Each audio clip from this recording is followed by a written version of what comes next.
everybody.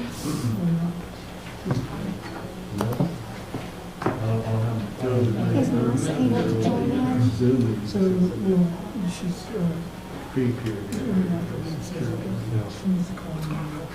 Yeah, put it on mute. Okay. After all of that, let's see if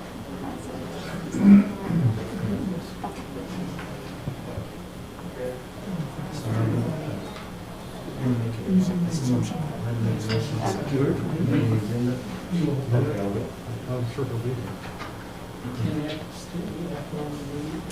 Yes.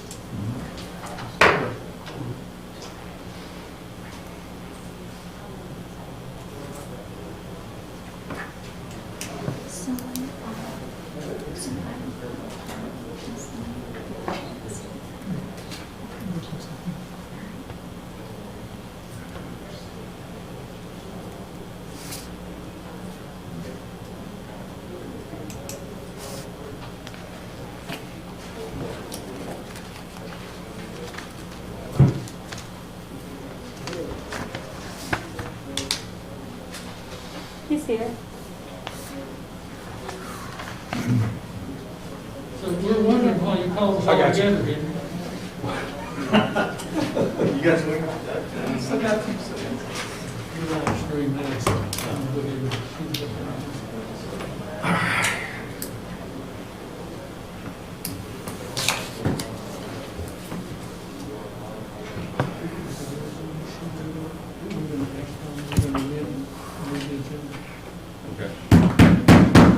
I'll call the October 25th, 2020 council meeting of the Christiansburg Town Council to order.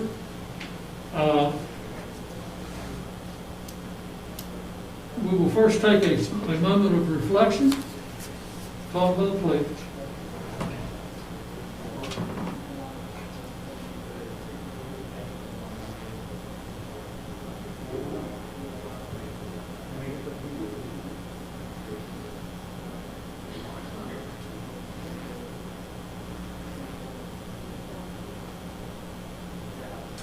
Thank you. I'll ask Councilmember Stites if he will lead us in the pledge. I Pledge allegiance to the flag of the United States of America and to the republic for which it stands, one nation, under God, indivisible, with liberty and justice for all. Thank you. Are there any adjustments to the agenda?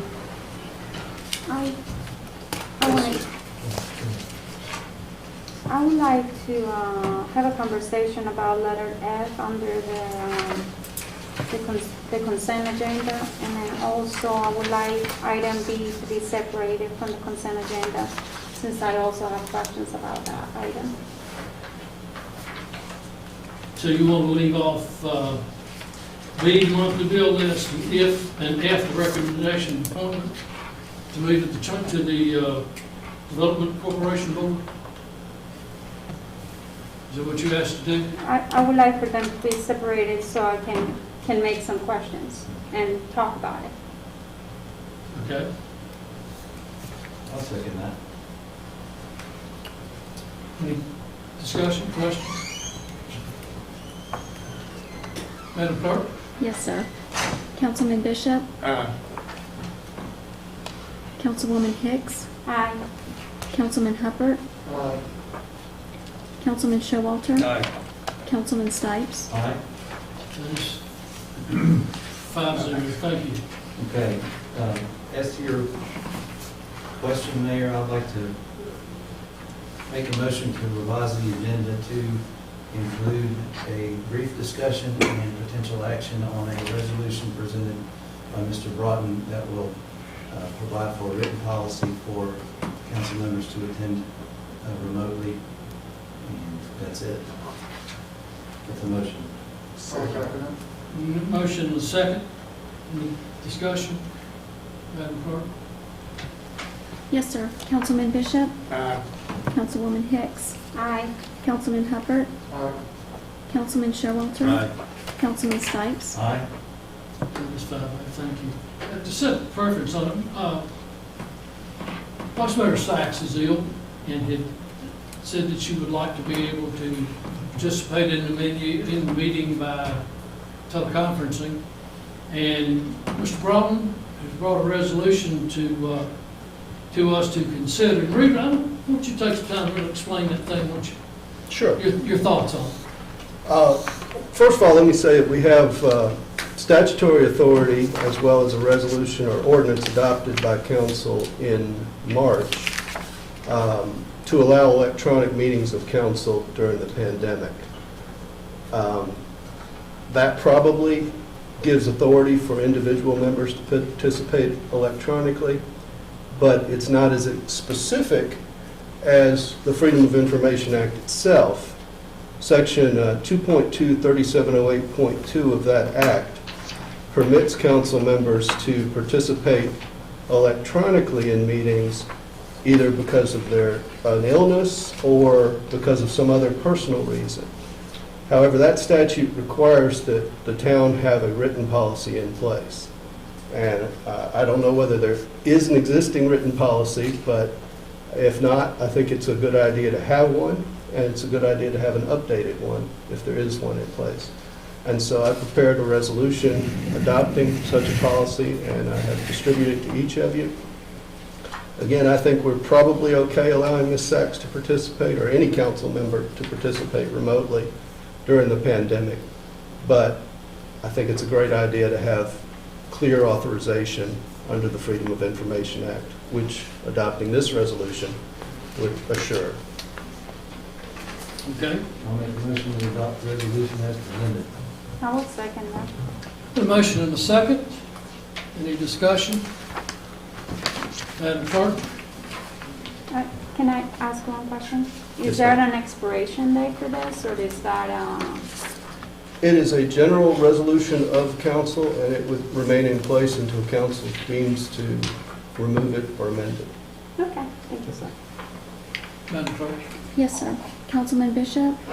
Councilwoman Hicks? Aye. Councilman Hubbard? Councilman Showalter? Councilman Stipes? Aye.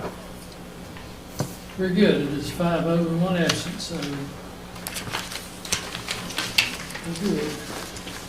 One other requirement that the Freedom of Information Act states is that we put in the record where Ms. Sachs is calling from or participating from. I assume she's participating from home. So we may want to just ask her that question when she enters.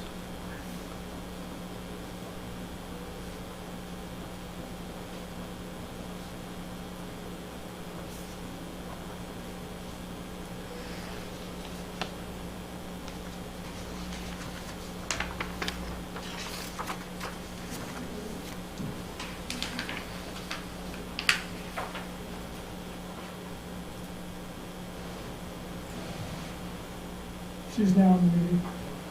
She what? She's now in the meeting. Shall I ask that? Yes. Marissa, this is Reed Broughton. I just wanted to explain that Freedom Yes, I'm at home. Okay, I think that'll do. All right. Can you hear me? Yes. Yes, we got you. I understand you're at home and participating remotely pursuant to the Freedom of Information Act. Thank you. Very good.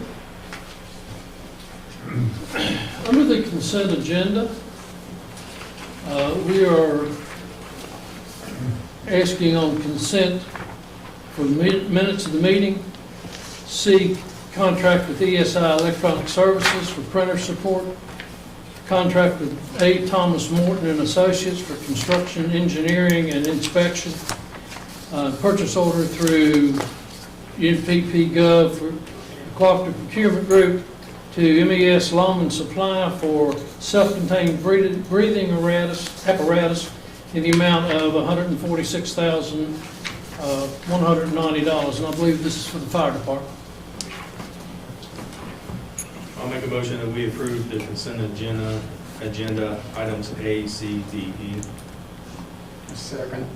Motion is second. Can I make a, Any comments? yes, under the item D, is this going to be paid under the CARES Act? I'm sorry, what? Under the letter D, well, actually, no, E, purchase order through NPPE government. This is going to be paid through the CARES Act. It is? Okay, thank you. That's it. Okay. So we have a motion and a second. Any other comments or questions? Madam Clerk? Yes, sir. Councilman Bishop? Aye. Councilwoman Hicks? Aye. Councilman Hubbard? Aye. Councilwoman Sacks? Aye. Councilman Showalter? Aye. Councilman Stipes? Aye. That is 6-0.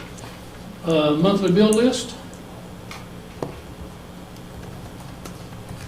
I was gonna make a couple comments about that. Is that okay? Sir? Well, I'll make a motion that we approve the bills. Second.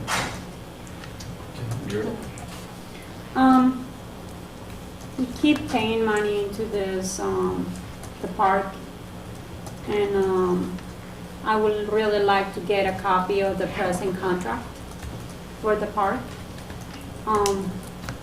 Since we just pay $100,000 the other day and another $22,000 in this bill. That's all under the original contract for design and implementation, design in the park, which we approved last year, year before. But I would certainly- still like to get, Certainly, yeah. not a problem. And then there is also the Weight Watchers thing in there. How many people are involved in the Weight Watchers program, and how many people are using it? And is this part of the Wells program for the town? It is part of the wellness program. It's actually paid for largely through our insurance.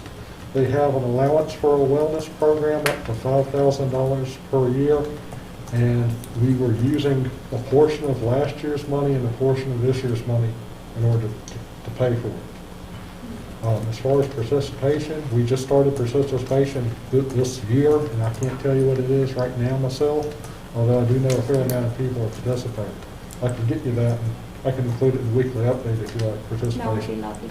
And another comment for the bills, I would like to get more details as far as under the subjects for some of the payments, because there is not a lot of information, if that's possible.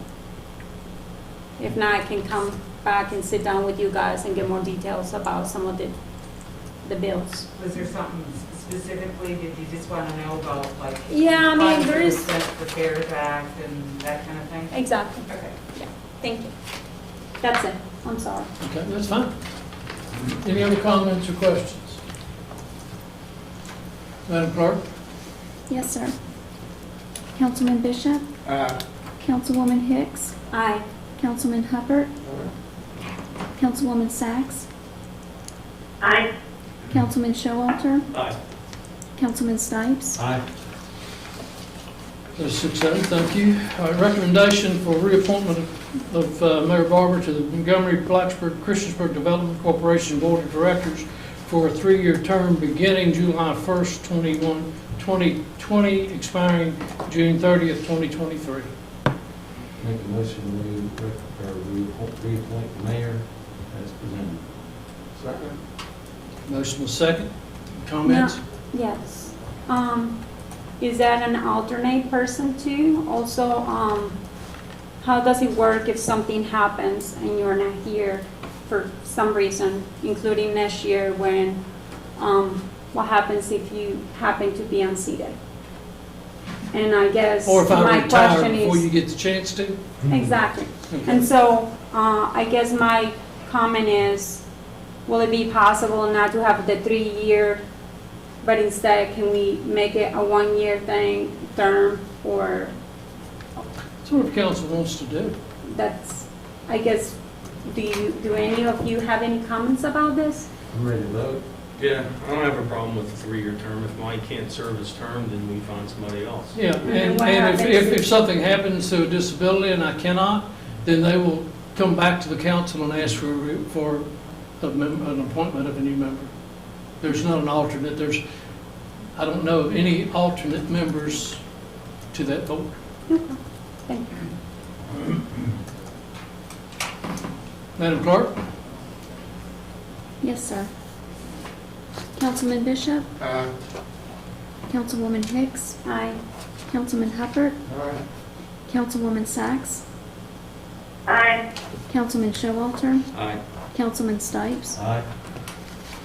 Hey, I'm backtracking a little bit. Mike, will you let everybody watching and everybody here know what the Development Corporation is? It's basically a group of elected officials. There are bankers, there are members of the economic development community that are out there. And it's a grant program that we supply loans, nothing off of town funding, but it's loans that the Development Corporation has over the years. Yes, sir? Number 3 on the agenda when you get to it. You have to take that mask off. and Number speak. 3 on the agenda when you get to it, the public hearings. Just remind you about those. Oh, okay. Very top line, Skipped over one. public hearings. Okay. So go ahead. So that's basically it. It's an investment firm of funds that are granted to the Development Authority, Development Corporation, to help with businesses, business startups, business expansions, and so on and so forth. We're good? Yeah, thank you. All right. Community, this is under public hearings, Community Development Block Grant Annual Action Plan. Is there anyone here to address this? Is this Mr. Warren or Mr. Wingfield's baby, or? Just a public hearing really at this point. But Yeah, I'm happy to answer any questions that you may have. No, this is totally different from the CARES Act funding, is that correct? It is, it's This different is- from the CARES Act funding, different from the CARES Act CDBG funding that you all, the council adopted earlier in the summer. This is our annual allocation. It is focused towards infrastructure projects in the Park District, as all, previous CDBG dollars have been. And so the plan is pretty similar to past years. So the current project is the sidewalk So down on Roanoke Street? the project, the sidewalk on on Park Street was completed, and the funding is not sufficient enough to move on to Main Street because we weren't able to secure revenue sharing dollars for that project.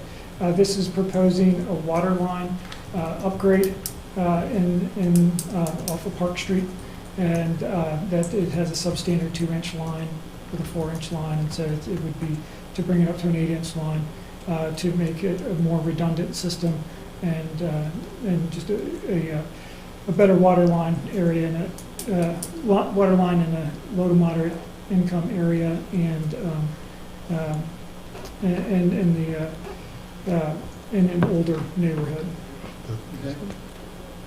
Roanoke Street sidewalk project from a few years ago was from this money, not the current project, but like I said, a few years ago. So I guess we did have the Roanoke Street project, and then we had 2 phases of Park Street, which ended up being about 4/5 of a mile along Park Street. So significant. A lot of that was also drainage improvements as well along Park Street.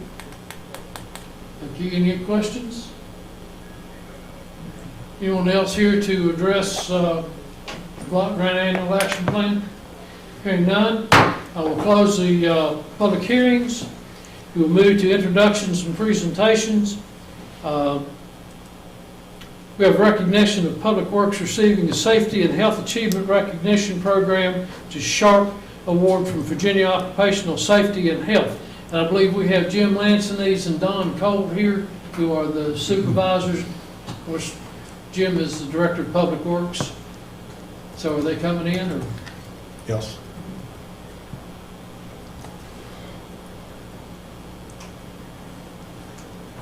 I apologize, there's a little bit of delay in the viewing room. So For what? With the streaming, there's about a 20-second delay, so All right. Jim's on his way in. And that's something we gotta make sure that we're aware when public meeting, when the public comes to say any comments. Oh, there he is. How are y'all?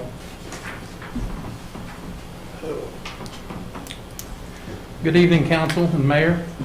It's my pleasure to come before you tonight to make you aware of a great accomplishment we have achieved as a town, department, and facility. It has been a goal for the department. It has been a goal that the department has diligently been seeking since 2016. Staff collaborated with OSHA and VOS representatives to establish the criteria for the public sector organizations to participate and be recognized in the SHARP program. On April 21st, 2020, the town of Christiansburg wastewater treatment facility was recognized as a Virginia SHARP worksite under the Virginia Occupational and Safety and Health Administration and OSHA. SHARP is an acronym for the Safety and Health Achievement Recognition Program. Acceptance into the SHARP is an achievement of the status that signals the Public Works wastewater treatment facility out from similar facilities as a model for worksite safety and health. It is the first public sector facility to receive this recognition in Virginia. The Public Works Operations Center is currently in the pre-SHARP process as well, with the expectation of receiving the certification early in 2021. We will continue to strive to be a trendsetter in the public sector safety and health of our employees. At this time, I would like to recognize the employees that were instrumental in achievement of this goal. I got Mr. Don Cole.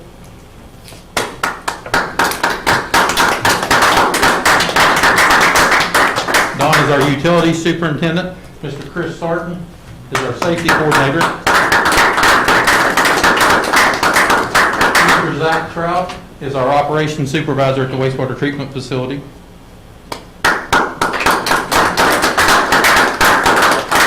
Ms. Helen Pack is our lab supervisor at the facility.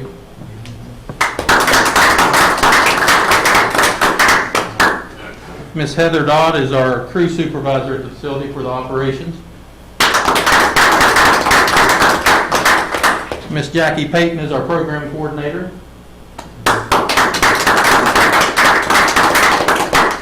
And Mr. Daniel Todd is one of our operators at the facility.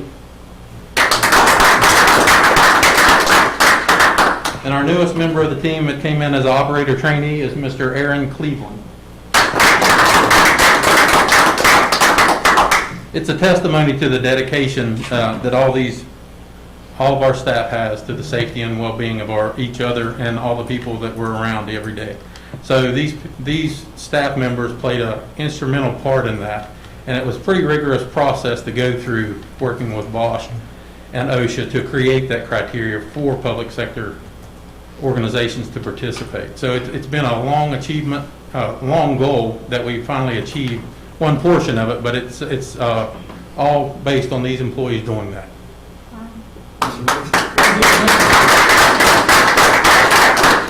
In July, due to the COVID, normally the commissioner of OSHA and Bosch come and present what they call as the flag ceremony. Unfortunately, they couldn't come, so the inspectors that we went through this process with came and presented us our certificate of certification and our flag to be flown at our facility, so everybody that drives by can see that and recognize that we're a SHARP certified work site. Very good. Congratulations. And I'd like to thank each of you and administration for the support in us doing this kind of stuff. It's very important to our staff, and it means a lot. Jim, you said this is the first time it's been awarded, your comments, it's the first time it's been awarded to the public sector In the state of Virginia? In the state of Virginia, and pretty much in the region, isn't it, Chris? Yeah, there's not very many in the region that has that recognition at all. Wow, that's awesome. And it's just a proactive approach. We invite them in, let them see what we're doing, help critique us, and make it the safest place possible. And you know, as council, we appreciate what you do for us, you know, and it's great to have people that are dedicated like you are. They're doing a good job of quality work, and thank you very much. Thank you, sir. Thank you, guys. Thank you. Thank you.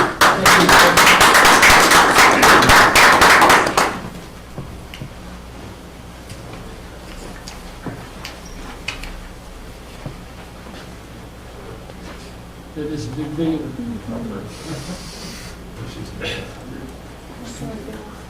Next on the agenda, we have an update of the Christiansburg Farmers Market presented by Director of Parks and Recreation, Brad Epperly, and Assistant Events Coordinator, Marty Gordon. Brad? Marty?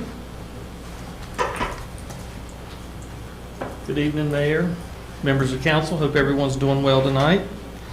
Just want to come to you and talk a little bit about the farmers market and give you an update of where we are. Most of you know Marty. Marty is our assistant events coordinator, and He's also sort of serving as our farmers market manager and has done a terrific job so far this year with that.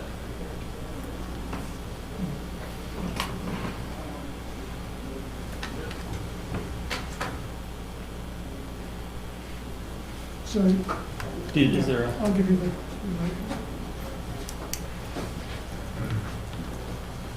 So just to go ahead and start, our mission for the farmers market is, for the Christiansburg Farmers Market, is to provide a convenient access to fresh agriculture-based foods and products to the Christiansburg community and surrounding area, and to provide direct sales outlets for local farmers and agriculture product producers. This year when we took over this, our department took over the farmers market a little bit last year, but we sort of went into it head first this year, and I'm happy to say that we've contacted over 300 vendors throughout our area for a variety of different things, and it's sort of caused a spark and have increased some of the other vendors that have came into our area. Obviously, we haven't got all 300, but we've made contact with them, so they know who Christiansburg Farmers Market is now. The Farmers Market aims to foster the community engagement through programs and events to promote healthy eating, nutritional education, and sustainability, while contributing to a vibrant downtown by serving as a community gathering place. Obviously, this year has been a little bit different with that. Due to COVID, we've had many restrictions that's been placed upon the farmers market due to this. And with that, we haven't been able to do a lot of the events that we really had hoped for. We've got a lot of great ideas and those types of things to unveil once we're able to overcome those restrictions. Some of those that Marty will talk about a little bit later on. Here's a picture of one of our vendors. As you can see, masked up. This is one of our normal vendors from Mountain View Hops, and I just wanted to show you a picture of them. Partners throughout so far this year with the farmers market is the New River Health District, Montgomery County Christmas Store, community housing partners, and an important aspect of this is the SNAP benefits that they provide for us. We're able to get a $500 grant from them for the SNAP benefits, so that way we can match up to $20 for someone that comes to the farmers market that wants to use the SNAP program. Montgomery County Relay for Life, you might remember this year's a little bit different for them for their Relay for Life, so they came and set up at the farmers market to get the word out, and we actually helped them with a drive-through Relay for Life at the Recreation Center. Another item is the United Way of the New River Valley, and basically that was filling the bus, and we were happy to work with them, as well as the Master Gardeners Association. So COVID changes. So this was new territory for all of us, but we were happy to move forward and do the best that we could with what we were given. Early on, restrictions of COVID-19 determined that we could only do online sales with no in-person market recommended. Fortunately for us, we had prepared for that because we didn't know when these changes were going to take place, but fortunately for us, by the time that we started the market, some of those restrictions were lessened, and we were able to begin having that in-person market with some pretty strict restrictions, but we were also had that online platform to help us and the vendors as well. And then the next step basically allowed us just to become more in-person. To be honest with you, more folks are using the in-person than the online sales program, but it's nice to have that avenue if it's needed. We did do some different things with the farmers market setup, which I'll talk about in just a second. So our steps to success. Marty's done a terrific job of this. We had a reopening plan that was set for our department. It broke down into every division, and the farmers market was also within that. The first thing that we did is we basically placed barricades around the entire market to enclose the market and to only have 2 entrances and exits. Then early on, what we did is we placed barricades down the middle of the market to control the flow. We wanted to see the flow that we had so that we could control people coming in and going out. And it worked very well. As things began to evolve, we were able to take down those barriers or barricades in the middle of the market and folks were able to you know, keep their distance and be able to do the things the correct way that they needed to through the market. We still have implementation of no touch for the patrons. So, you know, it's all handled through the vendors and they package the items. We also proactively place signage up at each entrances, and unfortunately sampling now is suspended due to the virus and those restrictions, but hopefully in due time, which hopefully will be next year, it will not be this year, that can possibly change. Sanitizer stations we have at the entrance and exit. We also have an automated sanitizing station in the middle of the market, and a large majority, if not all, the vendors also have hand sanitizers at each of their vendor stations as well. So here's some of the vendors that have been pretty stable with us so far this year. Cavalier Farms, Peace and Harmony, Bird and Hopper, Afternoon Delight, Mountain View Hops, True Harvest, Hagen Beef, Wanderlust Creations, Buffy's Kitchen, Hempastically Good, Granny's Beans, Gracious Grains, Bent Mountain Barbecue, No Rest Farm, Party as a Peach, Marvelous Mass, Nitty Gritty Gardens, and Sugar Maple Farm. With that list, there's about 3 or 4 produce folks that are in there. This is an area that we will continue as we grow the market, continue to go after and try to build those produce markets up for us, but we're fortunate to have those. We do have some other meat vendors as well, which has really helped the market. It's brought a different clientele there to the market. And all of those folks have done very well. You know, the thing that we keep looking at with our vendors and stuff is we realize that from where we started to where we are now, we've made a drastic improvement and a drastic increase in what we're doing. We'd like to be up here, but we're not satisfied with where we are. We have a lot of work to do, and we'll continue doing that. Nationally, weekday markets similar to ours currently are averaging 25 to 35 vendors per week with attendance of 200 to 300 people. So far this year, our market is averaging between 18 to 24 vendors with an attendance approximate of almost 300 every week. We have been able to have over 3,100 people come through the gates and entrances and exits of the market. And these numbers actually could be low. We try to keep a tally as they come in, but I know that we missed some, very excited with that number. You know, the past 2 weeks we've actually had, we had over 400 week before last and almost 400 this past week. And the interesting thing about that is we've been battling lightning and thunderstorms and those types of things, so that hasn't been fun to do, but we still have folks that are still coming and enjoying the market. Here is a quote from one of our vendors. Our sales have increased 3 to 4 times this year as compared to last year. I think there's 4 times the amount of vendors compared to last year. And the customer traffic has definitely increased. We are seeing sales up, customers up, and vendors up. And this is from our Mountain View Hops vendor. These are just some other pictures. The 2 down at the bottom are pictures from this year with our vendors. The 2 pictures up at the top are from previous markets, but we just wanted to share with you some of those items. I'm going to turn it over to Marty now and let him do the rest. Hello, everyone. Long time no see. Good to be in front of you, and we appreciate you giving us the opportunity.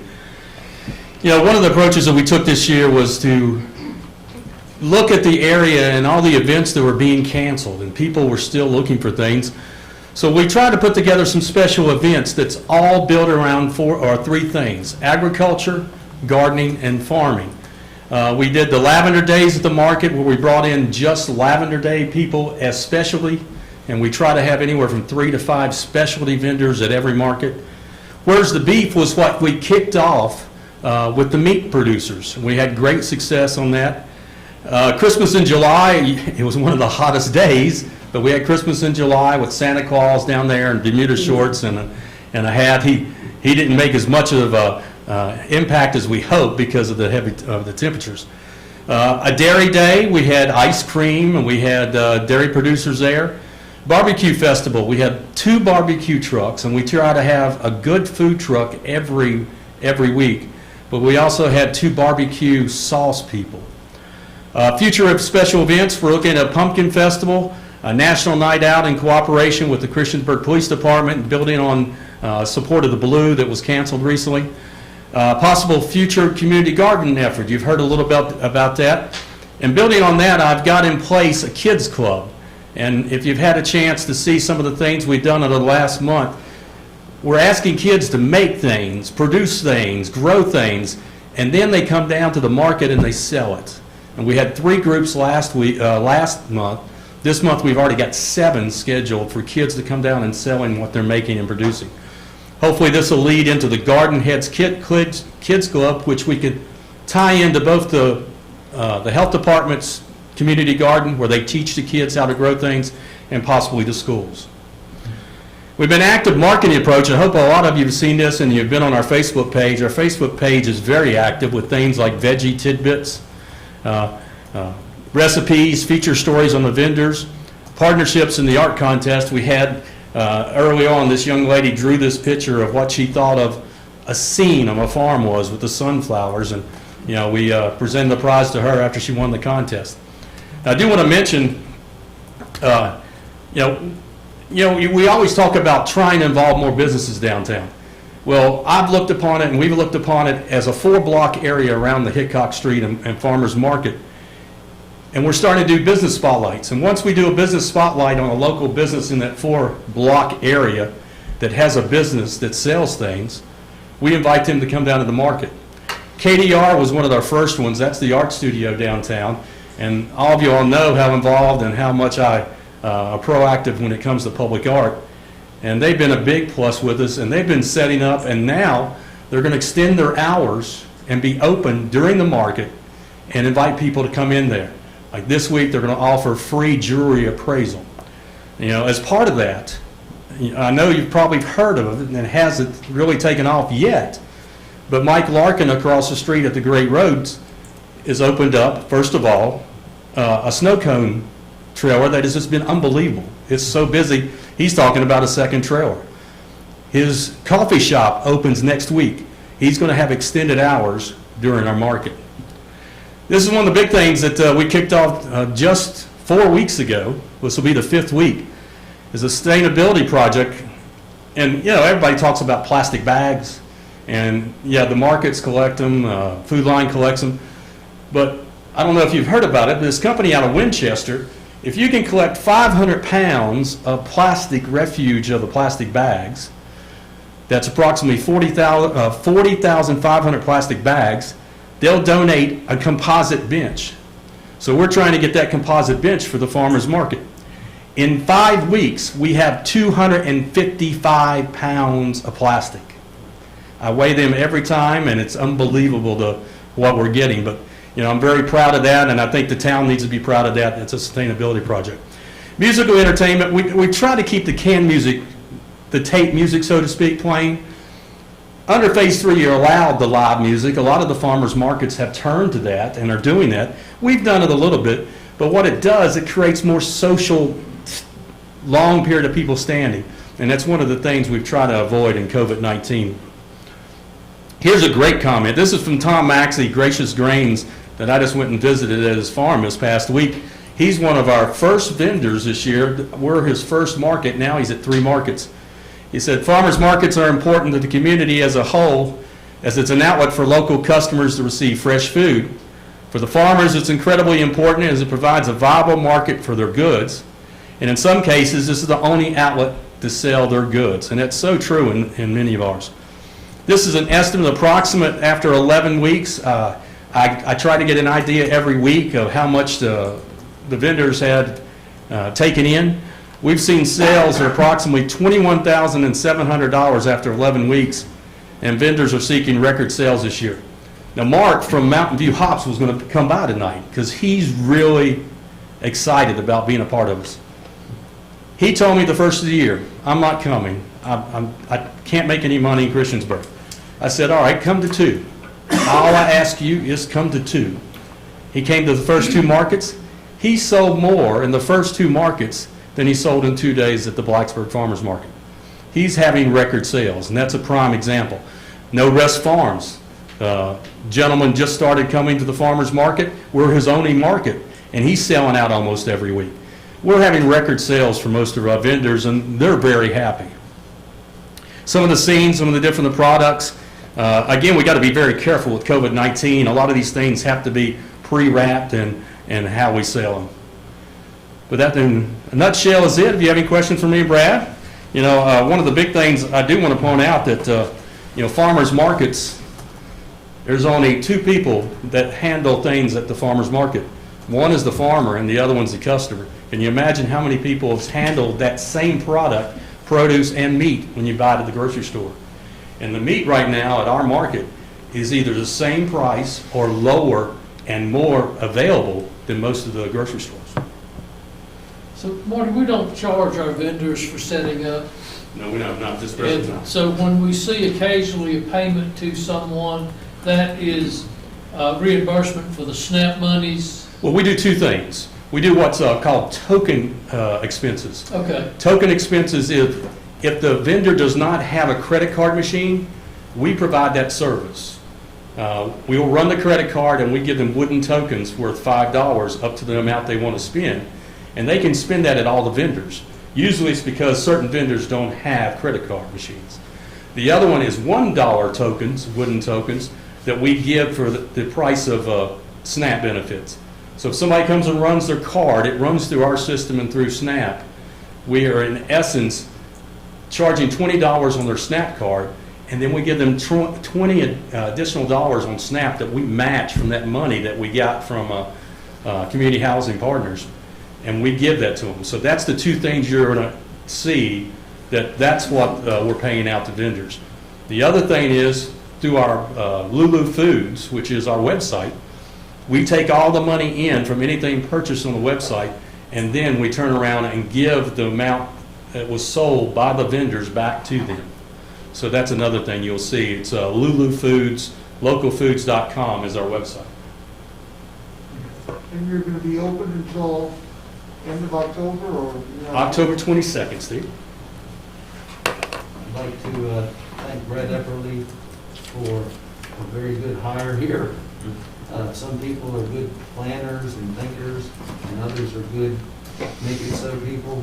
And knowing Mr. Gordon before he joined the town staff, he is that, and he's demonstrating those skills. So thanks to Brad for hiring Marty, and Marty, we could not have a better person doing the promotions for this and getting it done too. So thank you both. Great presentation. Any more questions? Well, Mike Lorcan is working on that little patio area that he has. Well, that's the Pocket Park. That patio area is part of the Pocket Park project. That's got nothing to do with farm. Yeah, but I know she had Got a booth. booth there last week, yeah, talking about. Yeah, and they'll also be there this week for public comment.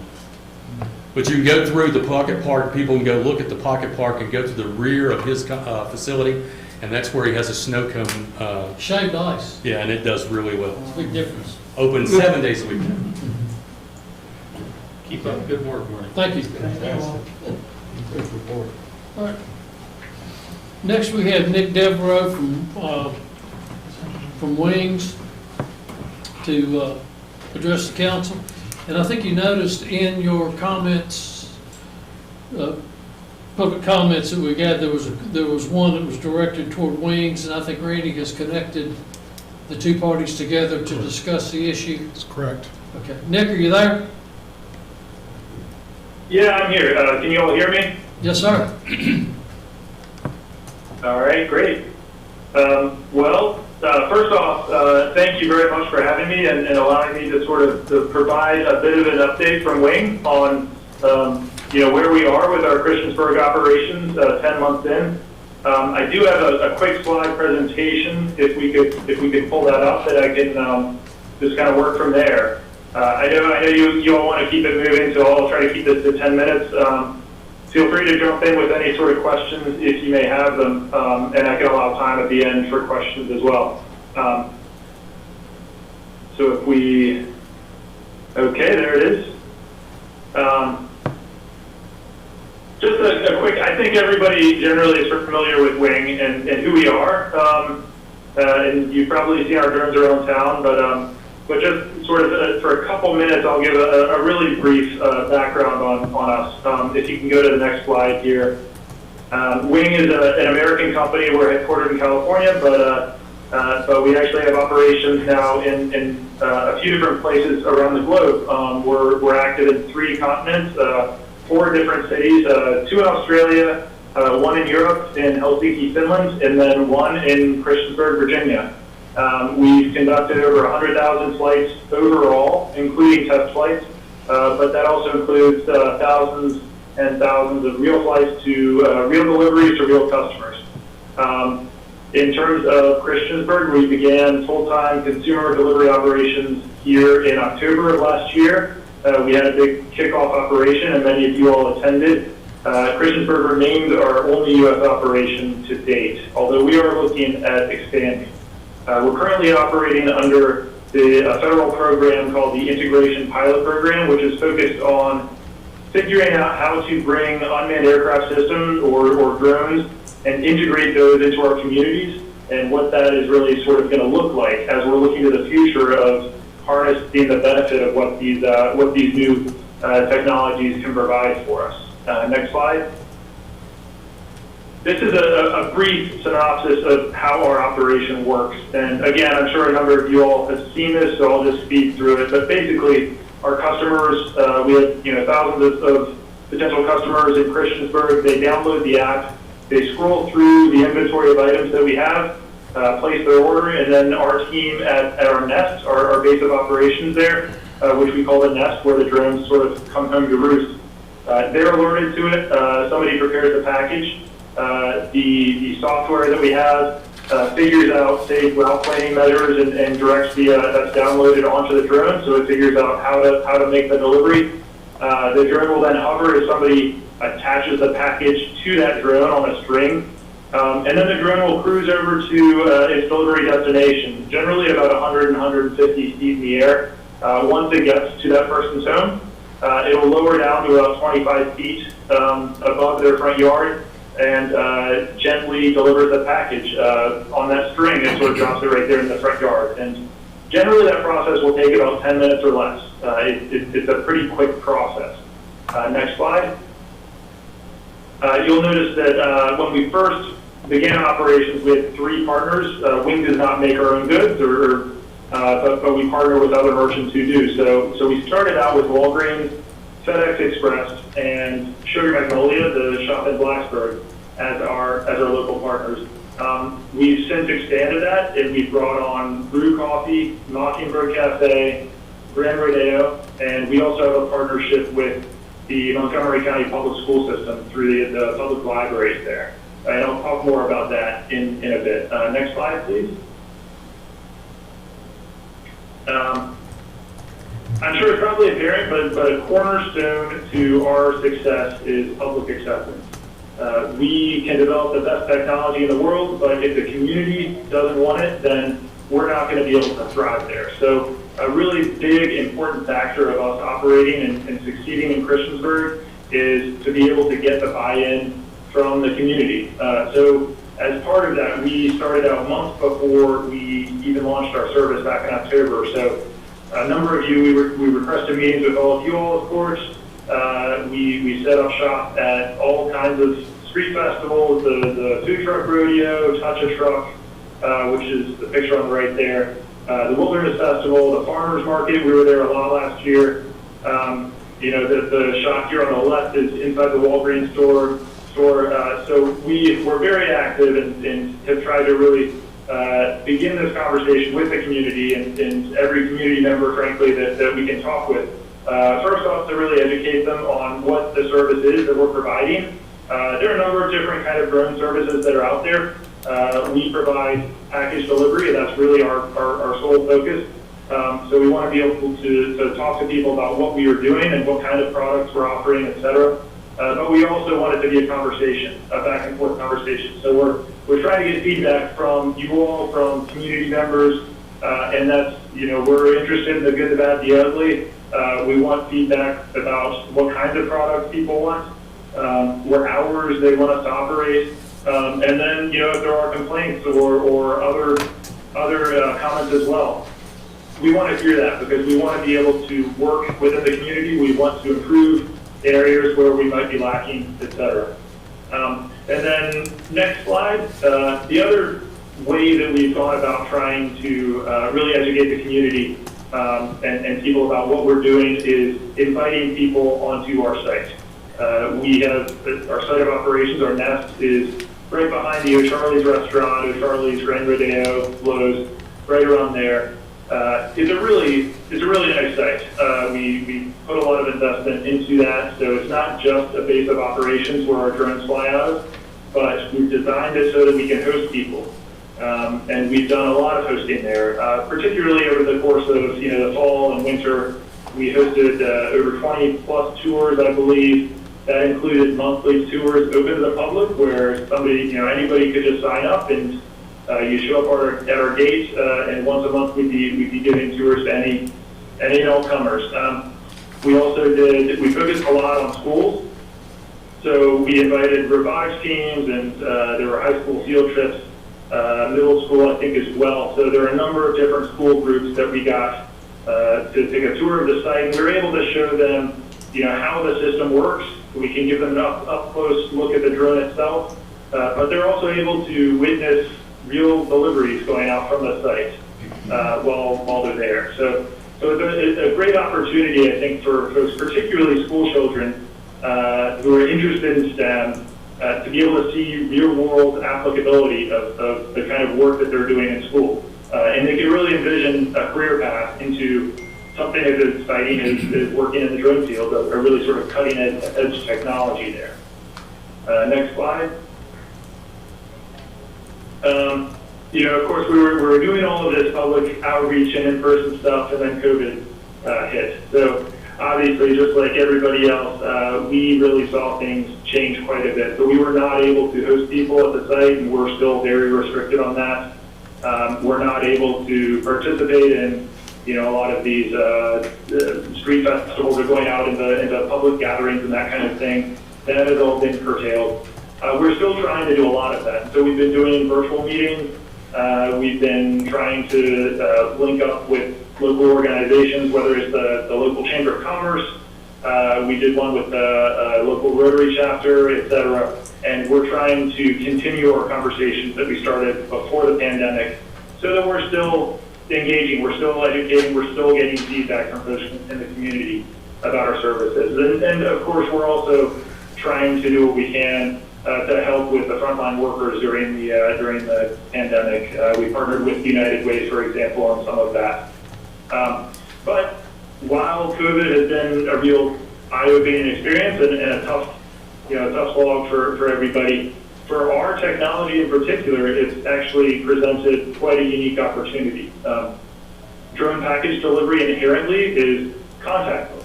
It shows up on your front yard without there being any sort of interaction with a human face-to-face. So once the pandemic hit, once people started working from home, once school children were sent home from the academic year last year, all of this sort of came together as a bit of a perfect storm where we really saw our delivery volume surge. So between people being at home and then new partnerships that we worked up while we were, once the pandemic came about, we actually saw our delivery volumes increase fivefold. They were roughly 5 times what they were of pre-COVID levels. And we saw new customer signups increase 350% as well. So in terms of the value of the service, we noticed that Christiansburg residents really sort of saw that up close and personal once the pandemic hit. We also, we noticed a few different things. Some people came to us with stories of how before it was a bit of a novelty, and it was a matter of convenience being able to get drone delivery. But after they were doing a lot more time spending indoors at home, they came to rely on the service in a different way. So that was fairly interesting. And as a result of COVID, we also, we worked to forge new partnerships. So that involved working with existing partners, which included Walgreens and looking at our inventory there so we could dramatically expand it, so we could include things that were geared towards people staying at home. More grocery staples so that people could fix meals without leaving the house. Games and activities for children who were now spending a lot more time at home than they had been when they'd been going to school. All of those things we did in partnership with Walgreens. And then, of course, we partnered with our new folks as well. If you could go to the next slide here. We can talk a little bit about the benefits that we've seen for our new partners. So we've now partnered with local small businesses, as I mentioned before, Brew, Mockingbird, Grand Rodeo, and some quick stats there. We noticed the Brew folks have told us that they're now selling twice as much cold brew through drone delivery as they had been selling at their storefront pre-COVID. Also, Mockingbird told us that they were doing roughly 25% of their overall sales was being done through our delivery service. And so there are those opportunities that we were able to assist small businesses and really provide a bit of a support network there when they just weren't seeing nearly the same amount of walk-in traffic as a result of the pandemic. And then, of course, I don't know if you all saw in the news, hopefully you did, but we launched library book delivery this summer with Montgomery County Public School System, so that if you were a school student already within the footprint of our delivery area, and you were signed up for wing delivery, you could essentially, the school kids could go online, they could look through what the library had to offer, and then they could order them. And for the library books for families who were own customers, we were able to deliver them by drone. So kids are able to do their summer reading through getting books delivered by drone, and it adds an additional level of excitement, I think, for kids who are stuck at home. Next slide. Another thing that I did want to touch on is the overall community response that we've gotten thus far, and I will say that it's overwhelmingly positive. I think we can attribute that to a number of different factors, a number of different reasons that this is that we've got such a great reception there. Some of it is the fact that we're partnered here hand in glove with Virginia Tech and their drone research arm called the MAP, or Mid-Atlantic Aviation Partnership. I think there's a certain amount of local pride that being the very first of its kind going on in the entire country is happening right here in Christiansburg. I think it's also a testament to the outreach that has been done, the community engagement, and we've also built strong relationships early on. A lot of that is due to the feedback and the input that we have gotten from the town council and from individuals such as yourselves to really link us up with the right people and plug us into the right places where we can have a presence. And it's given us access to a wide swath of various different community residents there in Christiansburg. So that has been really helpful for us. And it develops that person-to-person kind of relationship where people are looking for our kind of service. They know that they can come to us, they can talk to us, and we're also trying to vary what we're providing based on that kind of customer feedback. One thing we heard a real clamoring for ice cream, for example. So on Saturdays now, we're delivering through our partnership with Sugar Magnolia, we're delivering Homestead Creamery ice cream. So that's been a real hit, and that's partially due to the fact that people really, once they heard that that it's possible, you can deliver it, and it's delivered and it's still frozen. That was something we did that really came out of the input that we received from community members. Not everything is positive, of course, so we still do, from time to time, we do hear complaints.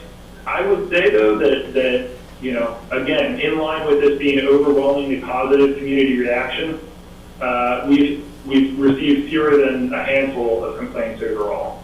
As I mentioned, our volume surged over the course of the pandemic, and there was really no corresponding increase in customer complaints or noise complaints or anything of that nature.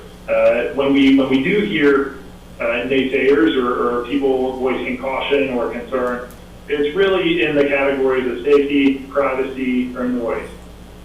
Safety, I would put our track record up against anything. We've proven ourselves to be a very safe operator, and we have the FAA approvals to show that. We've developed our system to really put a primary focus on privacy, so that we are really solely in the business of delivering packages.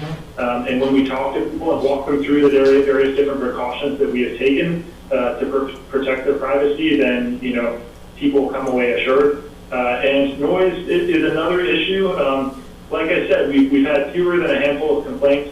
Our drones are not entirely silent. They do make a noise, but it's something that we're constantly working on. We're constantly evolving our technology, and we've already taken some steps to address the noise of the aircraft, and we've dramatically brought down the noise in the noise footprint, both in terms of the pitch as well as the overall volume. Next slide, please. Nick, I'm going to ask you to speed it up a little bit. You've run a little long. Sorry about that. This is the last one then. I just want to say, I think it's a great overall experience. It's been great for us. We're happy to be there. We're committed to being there. And there have been a number of different firsts here. It's first of its kind residential drone package delivery in the U.S. First library book delivered by drone, which got a lot of national media attention. And then we also are, the drone that was used for our very first delivery in Christiansburg has now been accepted into the Smithsonian. So the venture here that we have in Christiansburg is a part of history. So I'll leave it there. I know that I ran long. I apologize for that. If there are questions, I'm happy to answer them, and happy to follow up at a later date as well. Thank you, Nick. Any comments? I have some. Do you think the area of coverage may get larger over time, or is that something that's not going to be doable? We are constantly looking at different ways where we can improve our service, and one of them is to be able to expand our footprint. It is definitely something we're looking into. It's a process that would require additional approvals from the FAA, so there is a bit of a bureaucratic process there that we have to go through. We are looking at it. We don't have any sort of plans in the immediate future in that regard, but we are taking input on that. If that's something that you all would like to see, please continue to let us know, and it's something we'll focus on. Also, I know that you guys run your program through a lot of grants and things. Do you think that there is a possibility that there may be a lot more grants so you guys can continuously stay in our town of Christiansburg? Because to tell you the truth, I feel very happy that you guys are here, providing the service. And what a better time to be able to provide that to our community during this pandemic. So I feel very proud that you guys are here, and I continuously, I just cannot wait for you guys to continue to work with our community and stay here, So. Sure. Yeah, and to be honest, we are self-funded. We are working on figuring out all of the various different components that go into making this kind of technology scalable, so we can further expand. But I will say, we are committed to Christiansburg. Your community has really rolled out the welcome mat for us. We've had a great experience. We plan to continue being there. And so we're committed to Christiansburg. We'll continue to operate there. That's good to hear. Thank you, sir. Anything else? Nick, thanks. Appreciate it. Keep up the good work. Thank you. All right. Thank you so much. Thank you. Okay. Next on the agenda, we have the CARES Act funding update by Assistant Town Manager Andrew Warren. Be right with you and share this with the Zoom meeting.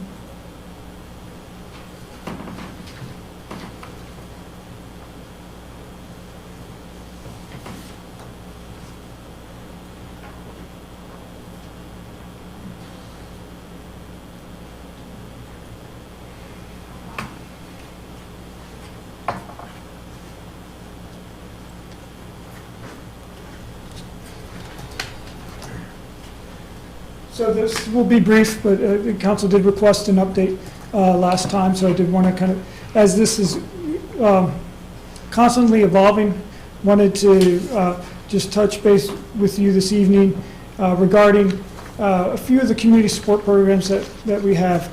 As you're aware, we started the Small Business Recovery Grant Program. We'd like to talk about a nonprofit assistance grant program, child care provider support grant program, as well as mortgage rental relief and food security efforts. The three top ones are the ones that I'd like to touch on this evening, and I may have more information on the others to bring back to you at a later date. So the grant business, Small Business Recovery Grant Program opened last Wednesday. As a reminder, this is for small businesses as little as a half employee to 50 full-time employees, or the equivalent of that. The maximum funds available per award would be based on $1,000 per full-time employee or equivalent for the first 5 employees, and then $500 beyond that, up to $27,500. And that would be, they may qualify for the additional money. They would have to have those eligible expenses that they're able to show to qualify for those dollars. So far, 22 Christiansburg businesses have applications initiated on the platform, and we're hoping to do more marketing and get that number up and work with additional groups within the community to do that. As you may recall, we will have a Town of Christiansburg Review Committee and 5 to 7 members, and I'll look to have that finalized and have a list before you on at your next meeting on September 8th. The Nonprofit Assistance Grant Program is similar to the Small Business Grant Program. This would be kind of the next one, and probably would be more rolling instead of having a specific deadline. This would really be looking to look at those groups that are serving our community and trying to address the negative impacts of COVID-19. So this could be social service type groups. This could be church groups. It could be any number of organizations that are doing things within the community that really have, they have not been able to fundraise as much because of COVID, and they are seeing increased demand because of it. So we're looking at groups that have different tax statuses, 501c3, which is a typical charitable organization, religious organization. 501c4 is more of a civic organization, and 501c6 as best I understand is more business organizations like a chamber or something along those lines. So it would be similar with the eligibility for expenses and documentation that's required as a small business program, and the maximum award would be 25% of the annual budget for the proportion that is focused on providing the services for Christiansburg residents. So it's a little bit more documentation on the end for the nonprofit to show that yes, they are providing those services for the nonprofits, for the citizens of Christiansburg. But that's kind of what we have right now. We're still kind of finalizing these, but just wanted to kind of bring that in front of you, see if there was any questions on this, or if there's anything that I could clarify or bring back to the group with questions. The third is the Child Care Provider Support Grant Program, and this is really this would be the third one to roll out. We're looking at kind of a mid-September rollout if possible. What this really is looking to do is addressing the helping the child care providers recover and stabilize. You know, this past year they've had a reduction in the number of students they've been able to have, but their costs have stayed the same. As we can support them, we can help our workforce recover and stabilize, as well as respond to the changing needs of family, which seem to change, you know, on a weekly basis here with school closures, with different activities that are on and off. So this is really an effort to address child care providers. We have really all of these types of facilities in town: licensed family day homes, licensed child day centers. I think we have about 7 licensed child day centers with child care centers with over 800 kids altogether, religiously exempt. At least that's what they're licensed for. religiously exempt child daycare centers, certified preschools, and licensed after-school programs. So what is being proposed right now is a payment that would be based on the half of the maximum capacity for any given month from March to December of this year at $100 per child. So if you had, if 50 was your maximum capacity, then you would be eligible for half of that, which would be 25, so it would be $2,500 for a given month during this time period. And again, you'd have to show the same eligible expenses and show how, and that, those were the ones that would be reimbursable. So really, that's all I wanted to bring to you this evening, to see if you had any questions on those three initiatives. I mean, you'd heard of the small business program last time, and that's continuing to roll out. But I didn't know if there was any questions on the other two programs. I know that child care one, the one you just showed, that will really be appreciated by the people because they really need that. As far as the business grants go and everything, I would like to have our website, hopefully showing a big banner on our Christiansburg.org website, more information about the business grants. Okay. I know there is a link, but it's really hard to find, so Okay. I would really like to see it on the main page if that's something that needs to go, whatever needs to be done. I would really like to see that. Also, Absolutely. who is in the committee that is going to be making the decision on this? It's still being formulated. That's something that I will look to bring to you all September 8th for a final head nod on that, if there are any suggestions, as we're pulling these together. But again, it would be kind of business organizations, bankers, business owners, citizens is what we're looking, and we're looking for a group of about 5 to 7 so that we can, we can kind of marshal the troops and get them to organize to be able to make and review applications fairly quickly. Some of the people from Montgomery Economic Development, maybe reaching out to them. They seem to be very well knowledgeable, and plus they will not everybody in there is an elected official, so that's great. And then also, have you reached out to banks? Have you guys, as an organization, have you reached out to banks trying to find out if they will be willing to participate with the giving out of these grants? The review committee, they would be, but it really would have to come through the locality or the Economic Development Authority is the way that this program is structured. And in most of the programs that I'm aware of at local levels, I've not heard of any that where a locality has given it to a bank or a series of banks to administer, similar to the PPP program. Have you heard of anything? No, that is something that just would, that has not been a model that I've seen that any localities have used. It will be also very important to tell the business owners that, hey, just because some of these organizations are a part of it, like DCI and Chamber of Commerce, that does not mean that you will have to be part of central business to be able to participate to get some of these grants, or you also don't have to pay the fees to be a part of the Montgomery Chamber of Commerce to participate in getting some of this money. I just want to make sure that that's clear to the people, because I had gotten a couple of phone calls about from 2 business owners in the town, which were very, very upset about it, that Chamber of Commerce and DCA were taking, over this and giving out the grants. So. Right, the intent was to list them as potential options for assistance, but I will make sure that message is clear moving forward. You, sir. We're good. Any other comments? Thank you. This is our citizens' comments section, where citizens can kind of discuss issues, items going on within town. We ask that you give your name and address. You address your comments to the chair. You have 3 minutes. Hi there. My name's Jeff Akers. I live at 345 Howry Street here in the town. I I am a lifelong resident of this town.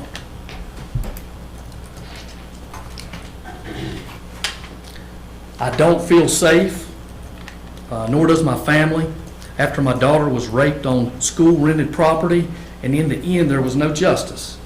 And all due to the fact that I believe myself this town has a corrupt system, where even the chief of police didn't take the rape serious, because his son was good friends with the kid that raped my daughter. Not to mention by him not doing anything. It took 8 months for results from Mark Sisson, for them to tell me, in fact, what we already knew, that my daughter was telling the truth. All the months of hell we had, nothing was done. The rapist's family sold the car 3 days after we took this to the chief of Christiansburg. The facility where this had taken place had a fence and a code system that you had to enter, which was then taken down before court. Since then, even now, my family is continually being harassed, like this property. And I want to hand this stuff out to you guys real quick. Hand these pictures out. And one.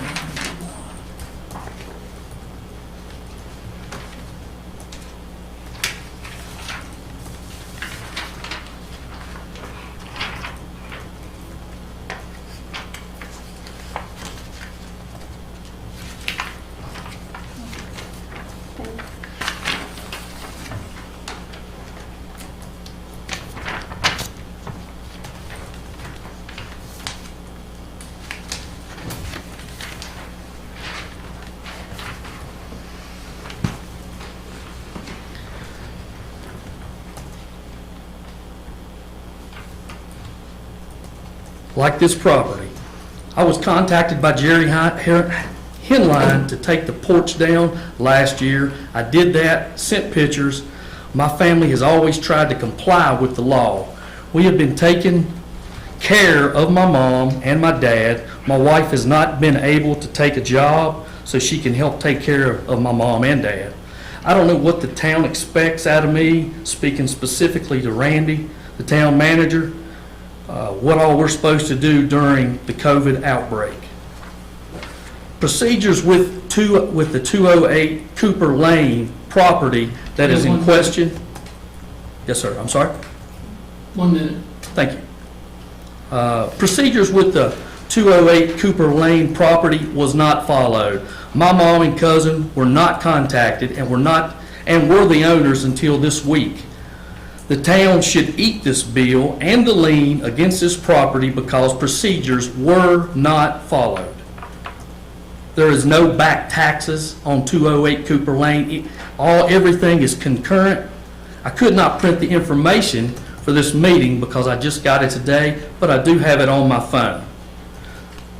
Also, Randy did not send me inspection reports for 41 and 53 West Main Street that I have questions on, and other people has brought to me about being hazardous. One more thing is I am an essential worker.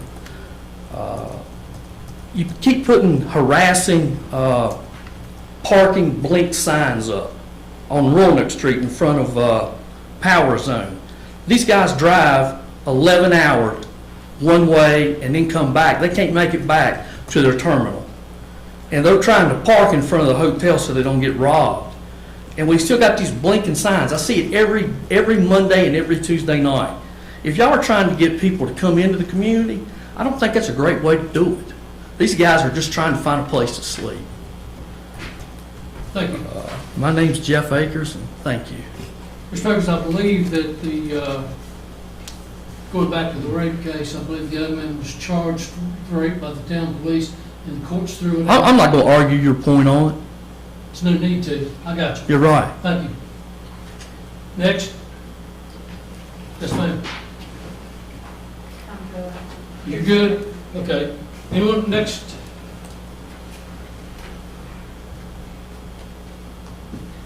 Good evening. Thank you for taking time, Mr. Mayor and council members, for allowing me to speak. My name is Lauren Yoder.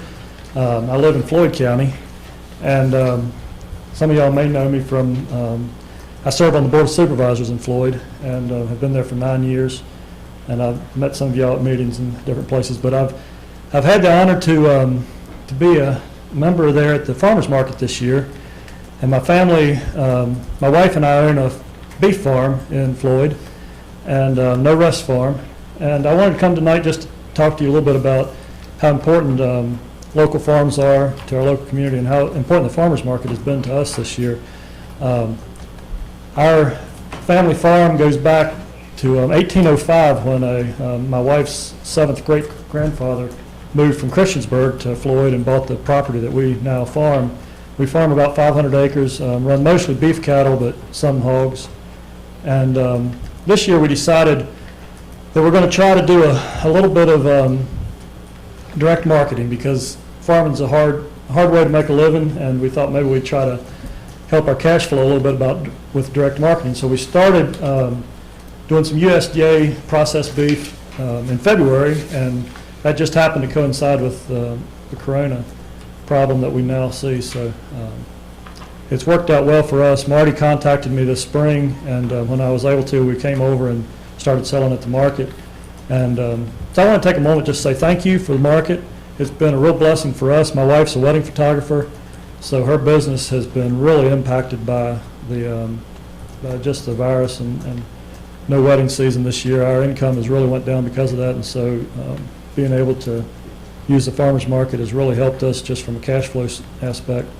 And so I would just encourage you to continue doing what you're doing. Appreciate the people that you have in place there. That's really helped us. I know there's a number of other people from Floyd as well that have used the farmers market to market their goods, and so I appreciate what you're doing there to help our community in Floyd. And a couple things that I think that I've been involved. My grandfather sold in Lynchburg when I was just a kid. We would go to the Lynchburg farmers market, and I've sold in Salem before too. So my whole life I've spent at different farmers markets, and I would just ask that maybe something that you would consider in the future. I don't know, maybe there's already plans, but I think a permanent structure would help you considerably to give people confidence of where they're going and what's going to be there. I noticed that's really helped in other communities, and but I plan to be back, plan to continue to use the facilities that you have, and just really appreciate what you're doing there. And one other thing I wanted to mention was I also had the privilege of serving as chairman of the Virginia Association of Counties Agriculture and Environmental Committee for the state. And yesterday we had our committee meeting, and one of the things that was brought up from different people across the state was just how people have struggled, farmers have struggled to get their products to market, and just whether it be, transportation or different things that have impacted them. And one of the places that they've been able to really use some of those products is through farmers markets, because there seems to be more people going to farmers markets this year than ever before. So it seems like it's a statewide thing that people are using them more, and I think it's wonderful that what y'all are providing here. So really appreciate it. Thank you for your time. Appreciate it. Thank you. Thank you for your service too. Thank you for your comments. Anyone else who would like to address council?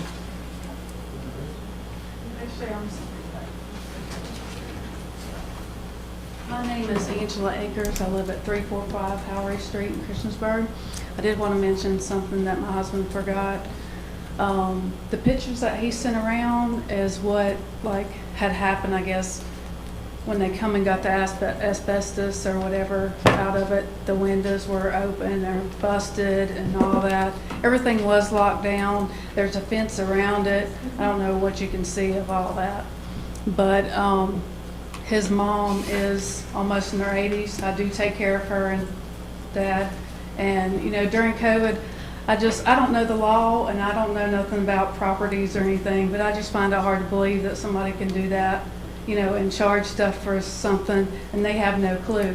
If it wasn't for my husband taking it over and doing something about it, I think they would have lost it. They would have just lost it, and I don't think that's fair. But thank you. Thank you, ma'am. Anyone else? Hearing no one, I'll close the citizens' comments. We will move on to, thank you all for coming out tonight. Street Committee reports, Mr. Stotts and Mr. Bishop. I'll move through these quickly. There are 3 plats for council to consider. The first one perhaps is the most interesting one. We don't spend a lot of time to go into it. The street committee met and reviewed a plat presented by Game Neal for, it's on the school property along Betty Drive. And if you'll pull that up real quick, there you go. Some interesting facts. This plat is cleaning up some property lines and right-of-way for Betty Drive. As it, I guess an interesting fact is that Betty Drive sort of see the right-of-way along the bottom.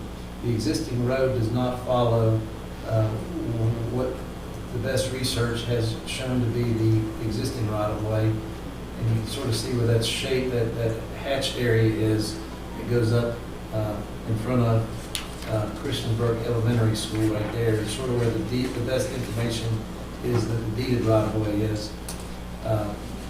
The proposed right-of-way that you see, which is the focus of the plat, is to work with Montgomery County Schools, or Montgomery County or the school board and the Board of Supervisors to make sure that the right-of-way for Betty Drive actually follows the road that's out there today. Because best research is that it does not. So this plat shows the intent to accept the plat and the right-of-way that goes along with following Betty Drive. It also has a relocated property line between the two schools. And you can show that there's a relocated property line there. There are some easements that will serve water and sewer easements, utility easements that will serve the expansion and improvements on Christiansburg Primary School. And those are the high points, I think, Randy. Mr. Bishop, did I forget anything? Those are the high points. So this is been reviewed by our staff, and there's several moving parts there, but the council might find it interesting that Betty Drive right-of-way did not follow Betty Drive, and this plat will correct that. And fortunately, we have a property owner in the county that's willing to work with us to do that. So this plat is presented to council with the street committee's recommendation, and that recommendation is also a motion to approve. So I have a motion, do I have a second? I said. Motion and a second. Any discussion, questions? Madam Clerk? Yes, sir. Councilman Bishop? Aye. Councilwoman Hicks? Aye. Councilman Hubbard? Councilwoman Sachs? Aye. Councilman Showalter? Aye.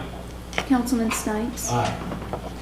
The second plat, council, is the next request associated with the marketplace development, and the plat, the request before council is to approve this plat that basically shows some further out parcel development internal to the parent parcel of 21 acres. The new parcel carve-outs are shaded there. Parcel N is actually the existing building bank there where Subshack and Pizza used to be, and Rose Taylor and so forth. But that bank, or that shape, just to get you oriented, that shape is those existing buildings there. And then the new parcels, parcels O, P, G, and H are before us this evening as an internal subdivision to Marketplace. And we don't know who's going there, but the developer feels like this is a good move for them to get the, continue the development out there.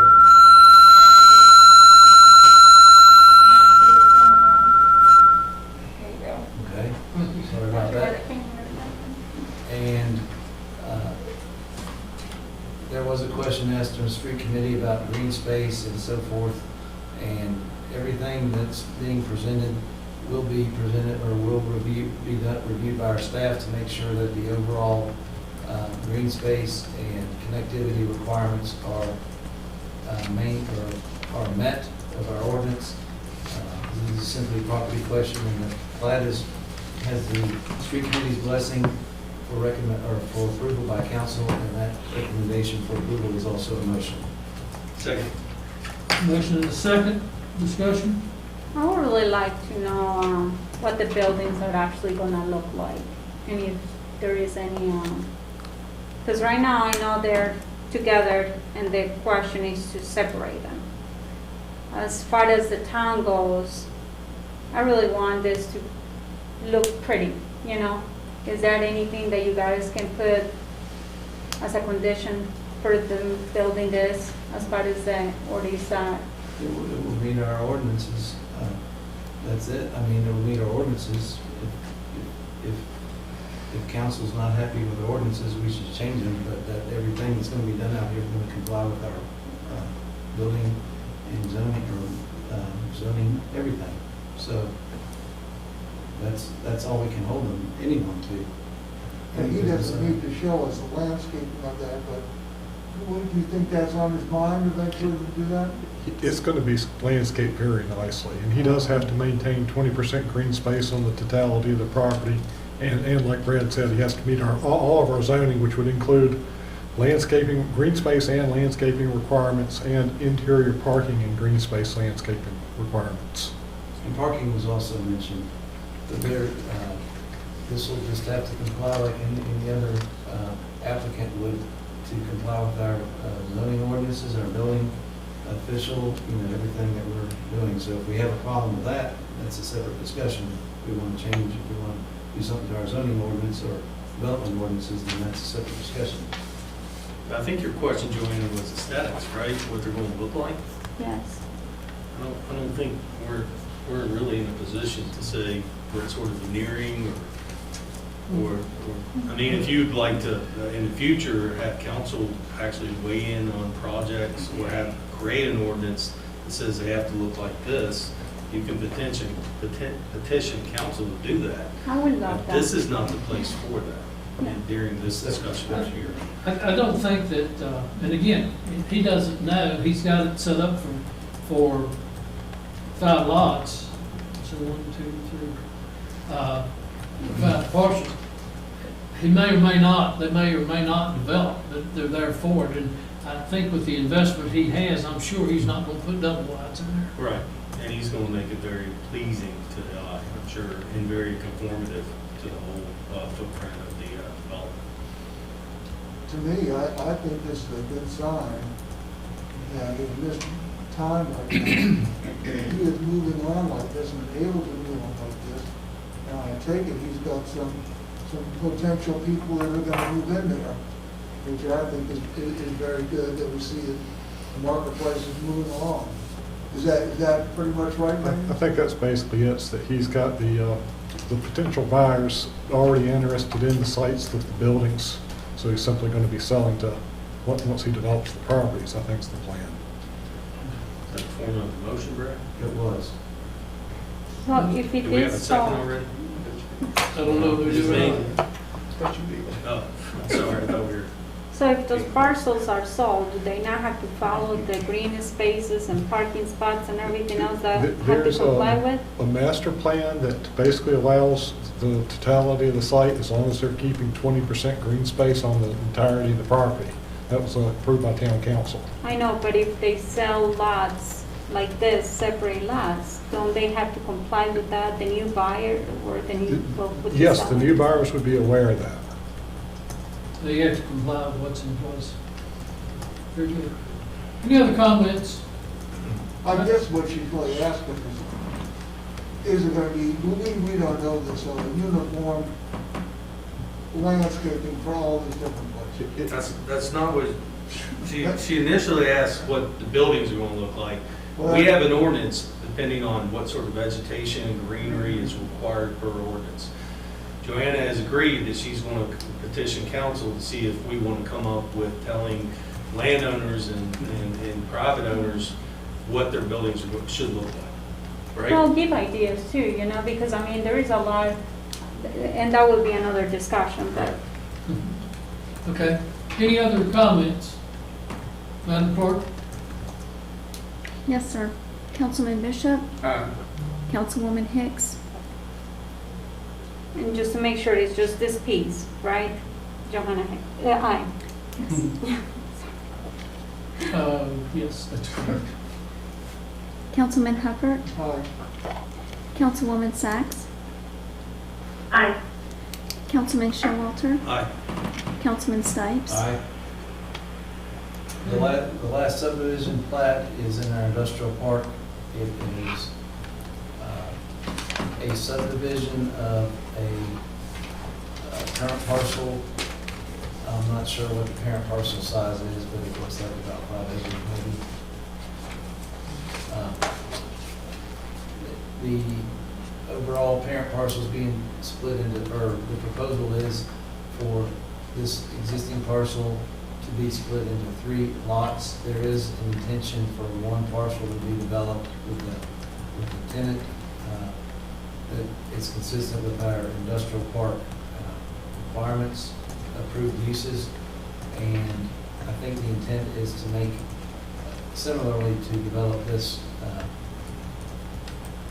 or develop this according to what they think they can get to move out here. But basically, it's this very simple subdivision of 3 lots, and the street committee reviewed this, and you can sort of get oriented. Industrial Park Drive connection to Prospect is right there, and then further to the right is Roanoke Road.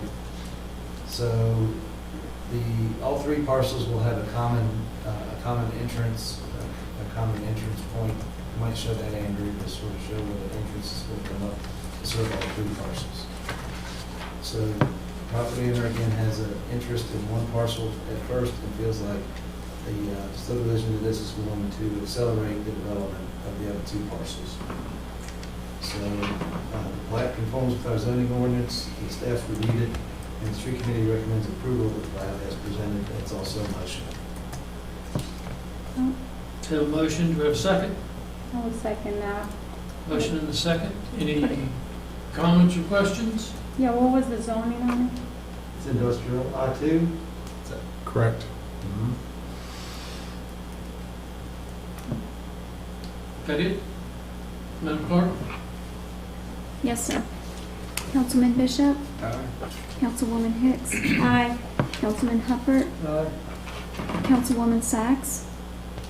Aye. Councilman Showalter? Aye. Councilman Stipes? Aye. Thanks, Mayor. Very good. Ordinance amending Chapter 18 Finance and Taxation of the Town Code, Christiansburg Town Code, and this is basically to set a zero late charge under certain stipulations. Yes. Stipulations and penalties. Randy, you want to mention that? I'll just point out that we did change the title of the ordinance from a one-time waiver to actually setting penalty and interest at 0%. Just being in compliance with the Code of Virginia, we can't actually waive it, but we can set it at 0% penalty and interest. So, Under certain circumstances. yes, and the circumstances being that they have basically a 12-month period of good payments with no outstanding debt to the town. That's water bills, real estate tax, anything, is that correct? Well, no, this would just be mills and lodging taxes Okay. is all that's proposed. And I'll just point out too that I drafted it so that it's effective July 1st. That way we could accommodate the request that we have. I'll make a motion that we approve the ordinance amending Chapter 18 Finance and Taxation of the Christiansburg Town Code. I will second that. Motion and a second. Any discussion? Yeah, I guess I have a question. Can you make it,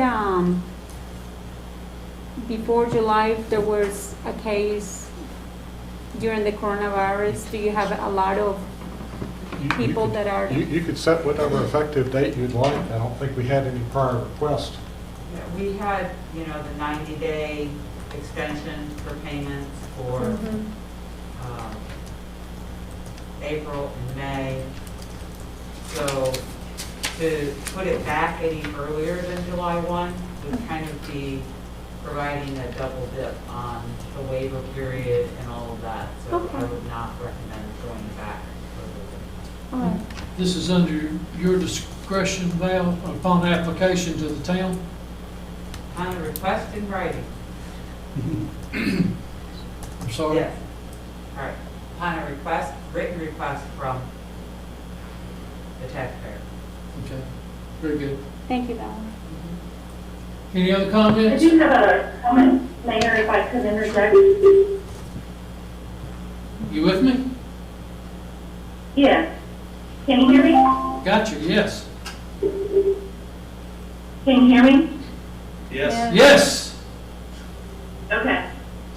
My concern with this is that it's for a tax that's considered a pass-through tax, which means it comes from the end user consumer through the business, and therefore it's not technically their money, just much like sales tax is. So I understand the need and the request to make such a provision, and I will support it, but I also think if we're going to be helping businesses, we do need to look at something that is across the board that we can work on, such as waiving also if a payment is late for, business license. That's something that hits every business in town and not just lodging or meals. So if that could be considered for future discussion, I would appreciate that in addition to this motion. Thank you. Very good. Madam Clerk? Yes, sir. Councilman Bishop? Aye. Councilwoman Hicks? Aye. Councilman Hubbard? Councilwoman Sacks? Aye. Councilman Showalter? Aye. Councilman Stipes? Aye. Ms. Hickso, thank you very much. Next on the agenda, council options on appointment of a member to the vice mayor's position. Apparently, what we have been doing for the last 40 years is not popular anymore. Is that correct? That's not my intent. The intent is, when I first got on council, I asked the question about how do we fill the position, and apparently we let it fall to the wayside. So I'm bringing it up once again just to see are there other options that we can do to fill the vice mayor's position as far as nominating a council member for the position. I know at the end, council members vote on who would get it, but I'm just looking at different ways of nominating someone. Whether it be, we use the term like blind straw, where council members kind of vote on a member or two members, and we go from that point on, or whoever's in the mayor's position talks to each council member and get their input. We don't want this, I don't want this to be a personal conflict of proper, who's the best person or who's the one that's keeping their mouth shut. Because I don't do a lot of talking, but when I have something to say, I will. But I just think, are there other options that we can look at? And if council's satisfied with the way we're doing it, so be it. And, I know I'm not expecting for us to make a decision tonight, and it may be a work session, But once again, like I said, I brought this up because a few years back I brought it up and we kind of let it fall, and I'm included. So I just had second thought. Things going to change down the road in the next few years. So once again, I just like get some options, the input. That's all I'm asking for. Well, in the past, what we've done is, there has been an unwritten requirement that a council person serve at least 2 years to get a full history and kind of get a general feel. And that's certainly what I have tried to do. I have gone back and I think we've had more vice mayors serve under my realm than we did in the past. But it makes no difference. I'm not a big proponent of the highest vote getter serving for 2 years, because in a situation like that, you could actually have two people that's going to be the vice mayor of the town for 12 years, depending on their election cycle. So, and that kind of lets any other incumbent council members or other council members a chance to serve and gain some leadership. But whatever the council wants to do, that's fine with me. Well, this isn't and Sam, I know you've mentioned it, but I've heard it prior to you coming on council. What's our current written policy, not unwritten policy? What's our current policy right now? It's the vice mayor is appointed by the town council. Okay, so it's just like anything. Somebody gets nominated. So I like that method.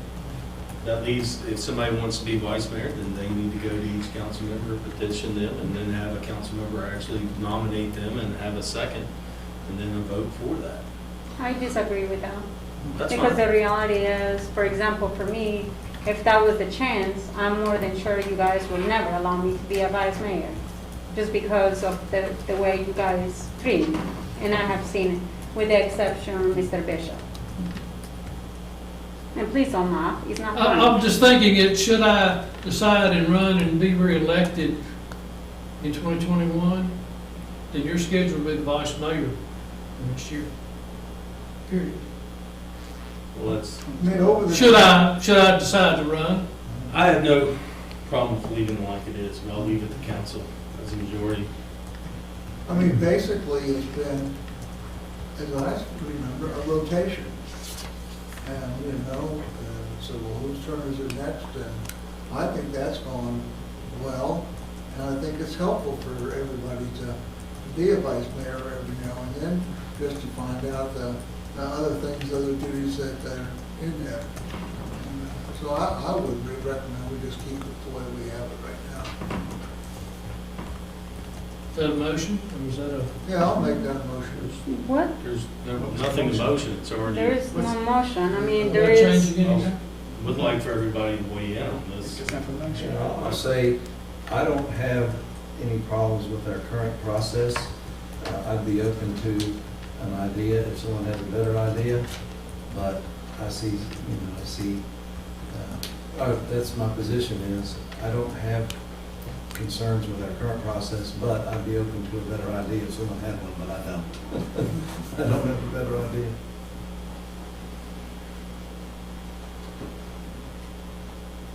Any other comments? I guess I'll go ahead and weigh in on that one. I feel like it's worked quite well up until the year 2020.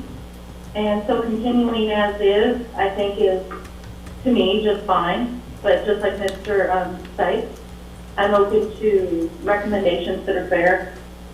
But right now, I would just say keep it as is. Very good. So, we are at a, if I get the reading of council, we're at a status quo right now. This is what we would continue doing. Would I bring this, ask that Randy put this on the agenda for the last meeting in September?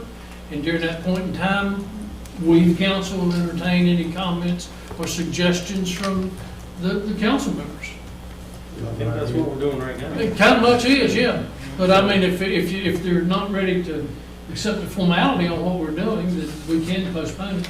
But I think it's pretty covered out. So, and we don't need to vote because we're not changing. Right. Well, but I do have, to get a clarification really quick. What you're saying is. I can't understand. I'm sorry, Joanna. I need clarification on this. So what you're saying is, from you, what your standard is, what you're recommending is that a town council person has to be in there for 2 years, is that what you said? That's what it has been mostly in the past, yes, ma'am. That's Well, it, that's the you have never unwritten. done the That's top the vote unwritten. getter? The unwritten. How it works now, regardless of what Steve and Mike just said, it's whoever gets nominated, gets a second, and gets a majority vote. That's how the town code reads. Am I right on that? Correct. It's a council appointment. It doesn't specify a term. Code of Virginia actually says if its term isn't specified by council, it's 1 year. Right.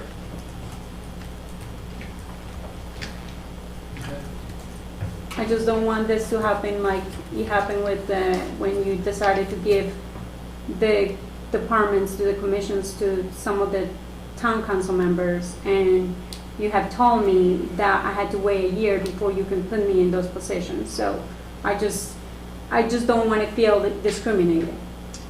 I don't think Thank you are, you. because I've wanted to be on the rec commission probably for a decade now. And Mike has not put me on there because he saw a need to put me on other committees. So I serve as I'm needed by the mayor and council. So I don't think you're being discriminated against, because this is something I've actively petitioned to be on that rec commission. So you were not in those commissions before, in I've any never of been on the them? rec commission. None of them? I've never been on the recreation commission. Well, the recreation commission, And but that is- other that departments, is a about place you're other serving. commissions. So that is a coveted spot for certain council members. But other commissions you have been. I think my first year I didn't serve. Finance committee is usually your most senior council members. So I didn't serve on that initially. So you didn't I had serve to in wait. any commissions at the beginning? I think maybe you were into the central business when it was a that's, That rarely met. And That then I rarely was, met. what was the one that we got rid of? The human relations. human relations one that never Yeah. met. And I actually petitioned council to get rid of that one because we never used it. I believe I was your assistant. And also, I'll just say, Ms. Hicks, I've been on council 14 years. I've been vice mayor twice, and if you do the math on that, that's not, I mean, there's whatever, other council members. What's that? I think I've been once. And you've been on, so, Steve's twice, Sam's once. and it doesn't hurt my feelings. Well, some people don't want to do it. Well, and that's the thing too. I actually think, even with the, and this is with all due respect, I do think it should be asked for, to the town council members, is that something you want to do? Because, and then too, with the commissions, I mean, is that something you like to do? Is that, because sometimes you may be good at something Right, but else. we're talking about the vice mayor position. So Yeah, I'm let's just stick to saying this right that now. with the So town, if with you the want, vice if, mayor. at the end then- of this year, if you want to petition and somebody's, and you have two people that are willing to make a motion to make you vice mayor and somebody to second it, and then the majority of council approve it. But I would assume if somebody doesn't want to do it, that, you know, nobody's going to make them do it. I've never seen anybody be I made had to to do make it. Mr. Showings. Well, And normally, when I am looking at, I do have conversation with Sam. I believe I had conversation with you. You could have an interest when you were appointed vice mayor. yes, but that's not what I was saying. I know, but I'm saying, I just, we're just so Oh, yes. pull a straw out of a hat and say, you're it this time. Right, but it kick in the screen. But I guess I just want to like to see, I guess I would just like to see council members have more input of somewhat. Well, you do. I mean, you elect the vice mayor. I don't Well, elect him. we elect, but we don't nominate. Yeah, we do. We don't have. Well, somebody makes I a haven't done it nomination. yet. We've done it every year. No, that's not the one I'm talking about. Yeah, when, let me finish, please. When the mayor presents myself, then we make the nomination to yes or no. What I'm saying is, I would like to see, whether it be us as council members, give Mike, by blind straw, what do you say, a name, if we go that route. Like say, if I come up and say, I want my nomination before we get to vote is for Greg. He gets everyone's input before it comes to council members to vote on. And that's not the way I'm getting it down, unless I'm missing something somewhere. And just because you've been here 2 years, 20 or 30 years, does that necessarily mean you're going to be a good vice mayor? Not necessarily. You know, but everyone, I know what you're saying, everyone should get a chance to serve. Maybe service it, this ain't for me. Right. You know, so at least get the option. But I just want to see, I'm not feeling that council members are getting to have a lot of input. I mean, we do make that from this vote, I understand that. But it's like say, Mike, next year, whenever it comes, I'm just throwing a number out there. You know, Mike go to each one of us and say, who would you nominate to be vice mayor?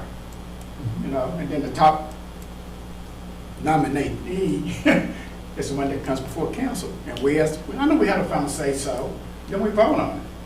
You know, and I'm trying to keep this where it's not a personal attack on any of us. But can I? Sure. Your turn now. But that's the way it is now. Mike can't make a nomination. He can't make a motion to put, for instance, Brad Stipes as vice mayor. He can go and talk to each one of us and say, look, this person really wants to do it. Would you be willing to back him to do it? But how the code sits right now, regardless of what Mike says or the 2-year, they like for people beyond 2 years. If somebody wants to be vice mayor, then they can find 2 people to make a motion right now. 2 people to make first a motion, then a second, and then, of course, if a majority of council decides to put them on there, they can do that. All right. That's the way it is right now. Because he said there's a lot of unspoken or unwritten things that Practices that, that that has gone that Mike mentioned, but that's not how the code's written. All right, well, anyway, you have your ideas and I have mine. So I'm not here to beat a dead horse. So, you know, if the majority is fine with it, we can move on, like, under the mayor. Okay, thank you. Yeah. Thank you for bringing this out, though. And Mr. Bishop, I'll say I'm open to new ideas. I don't have. Some people good are not. ideas, but if I hear something better, I could support that. But Right. Very good. Staff Were member? there any other ideas put on the table? Other than the most vote getting, and Sam talked about some sort of straw vote or straw. I was talking about how at least nominate members. You know, but once again, I'm using the term straw vote because I've heard that used several times here in our meetings. Is that each one of us make a nominating vote to the mayor or town manager, whoever it may be, that this is who we like to see in that vice mayor's position. The person gets the majority of the nominations, then it comes before town council, we say yea or no. No, I know council has the final say so.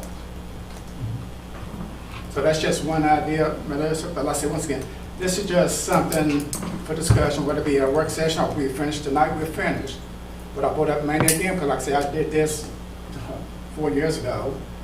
And we all let it go for whatever reason, but it's just a note, we need to think about the future. Okay, All right, thank you. All right. thank you. So we're, at this point, my understanding is we are continuing as we are now with the nominations that y'all are free to nominate someone in the next reorganizational meeting, which is the first meeting in, I'd like to see y'all have an idea before then. And then it will come before a vote of the council, and the majority of the votes. Now, what happens if that person doesn't get the majority? Do we start all over? Well, I guess something we have to work on. I guess be like. And I don't know that would ever Yeah, happen, we to don't be know. quite honest Well, with first, you have to make a motion to appoint somebody, and somebody has to second. you. Right. So if you have done your job, wanting to be vice mayor, you've gone to every council member. Because again, Randy doesn't decide who gets nominated, and neither does Mike. I mean, Mike does call and say, this person would like to do that. You've done that in the past, right? I've said I think You it's called me and time. said it's time that you do it, right? Right. But again, I don't think we're ever going to run into a point where somebody who doesn't want it is not going to get it. Very good. Staff reports, town manager. Just like to report that Jim Stewart, chairman of the Board of Zoning Appeals, has passed away. He's long-term chair, and we want to, of course, reappoint somebody to the Board of Zoning Appeals. It's a council recommendation to the courts for the appointment. You can basically make a recommendation of a name. In the past, we have really handled it a couple of different ways. Council have come up with a name themselves if they thought somebody would be interested in serving and would make a good number. We've also advertised for the position in the past before, too. It's whatever council's pleasure would be. I would like to advertise. That's a very important position. If you don't know what the BZA is, they're the ones that can actually trump us and our decisions on zoning issues. And so we need to have somebody in there that we're all comfortable with, because if that's where the grievances are filed for our, correct me if I'm wrong, but if they're not happy with our decision, they ask the BZA for their, so it's a very important appointment. They can do two things. They can approve variances, and they can appeal the decision of the zoning administrator. Planning commission, not council. Oh, not council, okay. Board of Zoning Appeals. Okay, the zoning administrator, okay. I stand corrected on that, so they don't undo our decision, but the. Although the zoning ordinance is written by town council, so like I say, in granting a variance is sort of kind of undoing a council action to some degree. I just think it's an important decision. It's important. I would recommend we advertise for it. I'd go along with that. Yep, I think it's fair. And we interview, make that decision. Very good. How much does the position get? $25 a meeting. That includes You sound like anybody's gonna break the bank, Joanna. That does include a group site visit that they take, well, individual site visits that they take. That sounds like a town council position. Okay, so you will get together with HR and with the advertisement, we need to post it within a 30-day window. So I'll advertise it for about a month. Okay, that's very good, thank you. And we'll also list that on our websites. All right. Anything else? That's all I've got. Very good. Reed? Nothing to report, Mayor. Thank you. Any other staff members? I don't see any. Val, you okay with what we did on the thing? Very good. Council reports, Mr. Stipes. I have none, Mayor, thank you. Mr. Showalter. None. Mr. Huck. Mr. Bishop. Well, you get shot? Yeah, I know. There will be a central business virtual meeting tomorrow at noon. Is it on for the Zoom. I Is guess it it's Zoom? I guess it's Zoom. Zoom. Yeah, Zoom. Okay. Can I make a request tonight to see if I can be part of the Zoom meeting and participate? Or is that something that, I think everyone can sign into the Zoom meeting. yeah, but you cannot participate. I have been kicked out of some other ones, so I need to ask you, you're the chairperson of that department, right? Or is it Maurice's house? Well, I'm supposed to be. I am. Okay, can I ask you to Let me approve? get with Andrew, find out what the rules are, because I know sometimes we've had these meetings and people have come in and made comments, and sometimes we haven't, people have not. Let me get some clarification. Okay. I would say this is, I'll leave that up to that chairman. Yeah, But, I've seen it both ways. all right. Ms. Hicks? Yeah, I know I have asked for this in the past, and I know that you have requested Randy not to reply to this, but I would like to get the answer to this. I was an elected official, and I would really like to get this. I would like to have a discussion about diversity in government, in particular in some of the departments. I want to get the answer about the diversity of our departments here in the town, and I would like to get that number, and So you can put that in the form of a written request to him. Yes. I mean, I have sent email with this information and never got a reply. okay.